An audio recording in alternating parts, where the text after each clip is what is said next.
In this video, I will show you how to fix the issue of Docx files not showing the Word icon in Windows 11.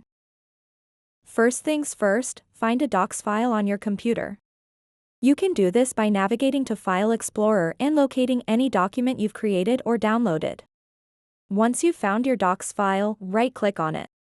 A context menu will appear with several options. From this menu, hover over the Open with option. This will expand another submenu where you'll see different applications listed. Next, click on Choose Another App. This action will bring up a new window displaying various programs installed on your computer that can open Docx files. Scroll through this list until you find Microsoft Word. After selecting Microsoft Word, click Always. If everything went smoothly, you should now see the familiar Word icon next to all your Docx files. So that wraps up this tutorial.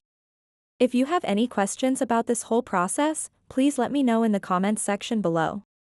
And if this video helped you out, please give it a big thumbs up and subscribe to this channel for more tutorial videos like this one.